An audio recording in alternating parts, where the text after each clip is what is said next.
Hi everyone, welcome to Interface. Today I just wanted to start off by introducing myself. I'm Andrew Pirkle, for those of you that don't know. And I currently go to SF State. And I'm just going to tell you a little bit about myself, my testimony, how I grew up and stuff. So I grew up in a divorced family from when I was very young, and it kind of structured my life. And so I went to church a lot with my mom, not so much with my dad. And so I was growing up going to church half the time, the other half the time I wasn't. And then in middle school, I started dealing with depression because I was bullied and stuff. And then a lot of other stuff happened during my 7th grade year. And during that time, it was just really crazy. My dad was getting remarried, so that was a big transition. And my grandpa had died, so that was also like a big shock factor in my life. So I went through a kind of a long phase of depression, and that went on till freshman year, and then freshman and sophomore year in high school, I was kind of just doing whatever I wanted. And I was still going to church during all of this time, but I wasn't necessarily going to have a relationship with God. But I went to a summer camp after my sophomore year, and there was when I actually was serious. I was I really want to follow God right now, follow Jesus for the rest of my life, and take this on a serious matter. And so from then on, a year later, I was baptized at my home church, which is in Southern California. And yeah, now I'm here, and now I feel called in my life to do full-time ministry, and I think I want to plant churches and stuff like that. So yeah, that's a little bit about me for those of you that didn't know. But as we get started, let me introduce the topic. So I'm going to be talking about this series we've been going through called Giant Faith, and we've heard many different things the past few weeks. This week I'm going to be talking on growing in your faith, and what that looks like, different steps to take to reach that. And so kind of to understand maybe an idea of that, some of my friends over here, you may know that I slackline. And so kind of just going to create an image in your head. Imagine you're walking on that line. For slacklining, for those of you who don't know, it's a tightrope. You walk on it. That's basic. It's a really skinny rope. You walk on it, and it's all basicness. But imagine trying to walk on that, as hard as it is even to walk on that. Imagine stuff being thrown at you from every direction. And that's life. Life throws random things to you in every direction while you're trying to follow this narrow path of following Christ. But when we learn how to grow in our faith and the different ways that we can grow in our faith, those things that are being thrown at us soon enough become invisible, and then it's just you and that line and that path to God, and you're walking on it. So I would like to bring up kind of a hindrance in our lives of why we need to grow in our faith. And I find that for myself, often my faith is hindered when I rely on myself and only myself, not God. So let me begin explaining how we can grow in our faith. So we're going to be in Matthew 14, specifically 13 through 21, but I'm going to give a little context of what's actually going on. And so earlier in Matthew 14, we see that John the Baptist has been beheaded by King Herod, and that's the son of King Herod the Great, and he's the ruler over Galilee. And so at the beginning of Matthew 14, it's we see that Matthew 14, 13, we see that it says Jesus heard something, so he went out by himself.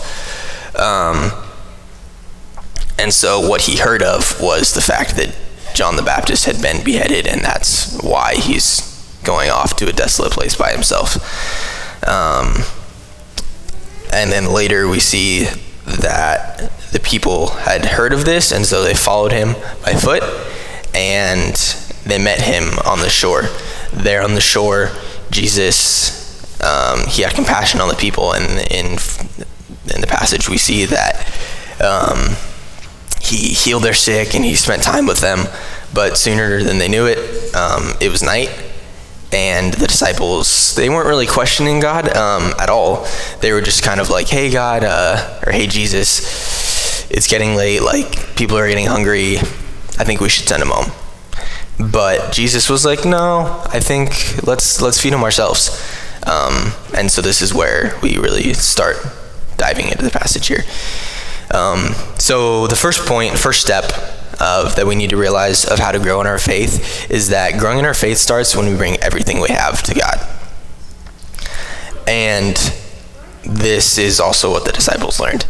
So starting in verse 17, we can see that it says when the disciples were asked how much food they had or what they had to bring to Jesus, it says that we only have 5 loaves here and 2 fish. And I mean, we know that's not a lot of food at all, but these loaves were just like mini cakes, and each one probably only fed a person.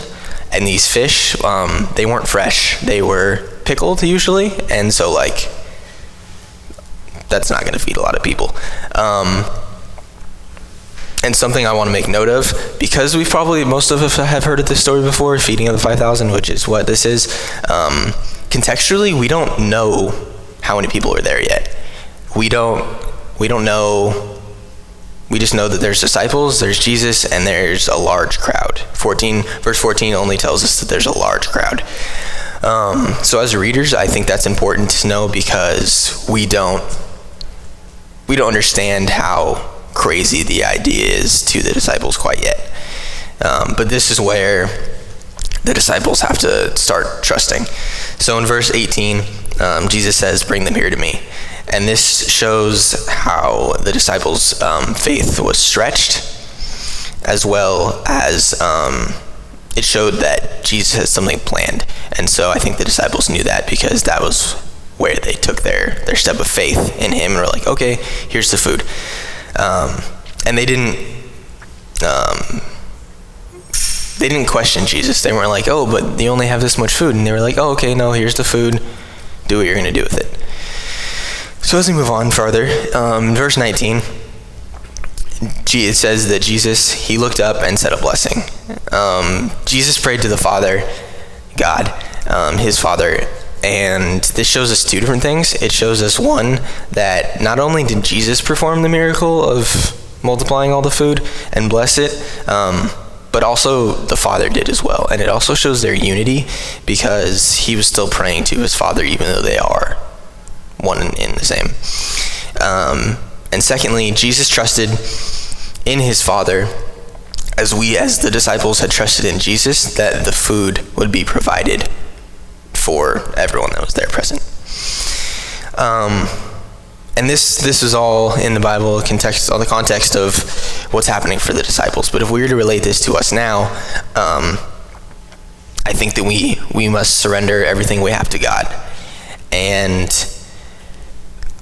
this kind of relates back to my life, and the point in my life where I touched on where I sacrificed and gave up. Well, I didn't touch on it then, but when I just was transitioning to actually deciding to follow God, I gave up pretty much all my friends that I had at that time, a lot of relationships, stopped going out for a while, just because I was really focusing on getting to know God, praying to get closer to him, being more involved.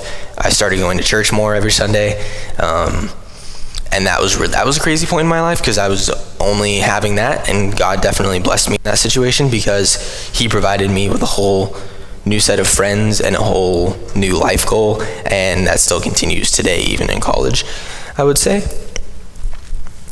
So now that I've covered how we need to look at the situation and give everything up to Jesus and God. I'll move on to a type of way that God will answer this response that we're doing for him. So God provides when we cannot, and we see that many times throughout the Bible. But in Matthew, again, we can start in verse 20. Verse 20 says that, it says, and they all ate and were satisfied, and they took up 12 baskets full of the broken pieces left over. And so the first highlighted, they all ate and were satisfied. That in itself is crazy, because still we don't know how many people are there yet. We only know there's a large crowd, disciples, and Jesus. But we know that everyone ate, and they ate to assumably full. It says they were satisfied, so I'm assuming they were full. And then it also says they took up 12 baskets full. So this is way more than they even started with. Like, they had 5 pieces of bread, and now I don't know how many pieces of bread fill up baskets, but way more than 5. So this shows that when God provides, he doesn't just provide like enough. He provides exponentially. He provides enough that we are given whatever his what's the right word? His supplying, whatever he's supplying for us in life, he supplies it enough to where we don't have any more doubt that we are in a crazy situation and we give it everything up to him, but we do not necessarily have any more doubt. Thank you. We are like, okay, sweet, this is a solid situation. I don't have any more question. And that's something that's also important, just because, like, God doesn't want us to doubt him, and we shouldn't be doubting God. We need to put all of our trust in him and everything we have in him. But also, this isn't the first time that God provides a source of food for his people. In Exodus 16, we see that as the Israelites were wandering for 40 years, in verse 4, it says, then the Lord said to Moses, behold, I am about to go, rain bread from heaven for you, and the people shall go out and gather a day's portion every day, that I may test them whether they will work in my law or not.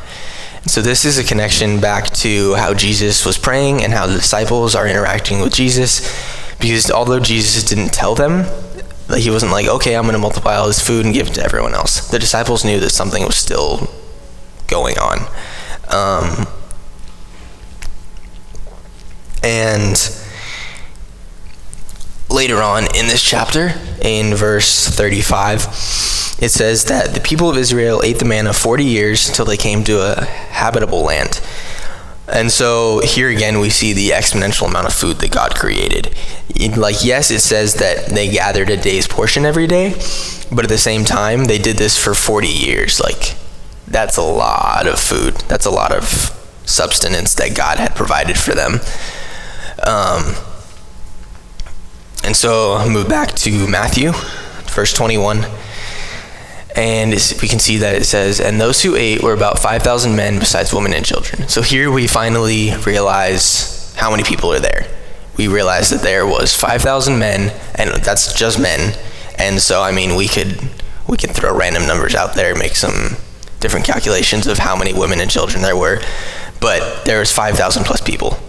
And so now we know really how mass this was. And after we have dug through how the disciples felt about it and how Jesus was interacting in the situation, we realize how much their faith was actually tested and how much it was actually grew during this point in time, because they saw that Jesus had all of this power. And so we see in our lives now that we need to trust God and he will be there. And we can see this in our lives directly by, some of you might know, as Interface, we're having a basketball camp this summer.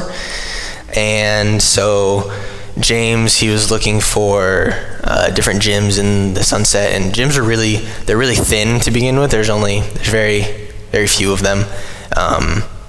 And most of them you can't even rent out because they're public, and so you can't rent them out. So we found one gym in Outer Sunset, and we went there. I went with him one day, and we visited it, and it was just too small. And so leaving there, it was kind of like, oh, what do we do now? But so we spent the next, I don't know, hour, 2-3 hours, like looking around in the Sunset for different gyms. And I'm sure James, over the next few days when I wasn't there, looked for other places as well. But we found St. Anne's, which is on, I know the backside of it's on Irving. And so we contacted them. We were having a lot of trouble contacting them. We went through a bunch of different offices all in one day. But within a few days, I think it was that weekend, we were blessed by God with that gym to use for our basketball camp. And that gym is way bigger, has totally enough room, and it really doesn't leave us with any questions left over about how we're going to make this happen, or do we need to downsize how many kids we want. But it was really like, oh, hey, we have this giant gym now, and we're blessed with that by God because he completely provided for us. So as I wrap this up, I'm going to bring it back to the hindrance that I stated at the beginning. We can see that our faith is hindered, and our faith in God is hindered when we rely solely on ourselves. When we're on that line, and all these crazy things that happen in life, and we just go through it, depend on ourselves. But I would like to bring us to the solution to that, by what I was talking about growing in our faith. So we see that our faith in God grows when we trust in him to do the impossible. The disciples trusted in him to feed everyone. They didn't really know that he was going to feed everyone. They just knew he had a plan, because they gave him the food, and they were like, okay, Jesus, you do you, like, make something happen. And they completely trusted him, and they had no doubt in him, and we need to have that in him as well.